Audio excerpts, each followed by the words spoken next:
Naitwa Joseph Kayumba. Mimi ni kiongozi wa Jodeka Film Production kama CEO, na leo tumepata nafasi ya kupokea mgeni kutoka Belgium, Rashid.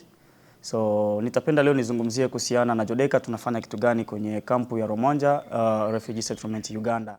Sasa hivi hatuna uchumi wowote, lakini tunaomba kusema kwamba wale ambao wana ule moyo wa kusaidia vijana wakimbizi ambao tunaishi Uganda wanaweza kutupatia ile nafasi kusema kwamba tuangalie namna ya kufikia ndoto zetu, kwa sababu vijana wengi tuna ndoto, lakini kile ambacho kinafanya ndoto zetu zikatike zaidi ni kutokana na uwezo. Lakini uwezo mkubwa ambao Jodeka si tunao ni ile kipaji ambao tunayo, tunaweza kuwajenga, lakini sasa kusema kwamba wafikie lengo zaidi ni kuomba msaada kwa wale ambao watakuwa na nafasi ya kutusaidia. Tuko na Jodeka Film Festival, tuko na Jodeka Talent Search, tuko na dance, comedy, tunafanya film documentaries, tunafanya films, tuko na Jodeka TV.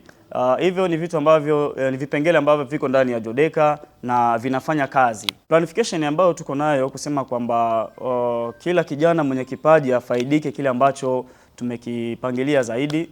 Kwanza tunaanza kuwafundisha, tunafanya trainings ya kila department ya talaa ama ya talent ambayo mtu anayo, kama vile movie. Tunachukua watu vijana ambao tutachukua kwenye village kusema tuwa train. Baada ya pale tunaingia ku dance, nao ni hivyo hivyo. Ile talent search ambayo tutaifanya ita depend na gisi namna ambayo tutachukua watu kwa kuwa train kusudi wapate nafasi ya kwanza kupata mafunzo. Baada ya mafunzo ndio tutaangalia namna ambayo tunaweza tukawajenga zaidi.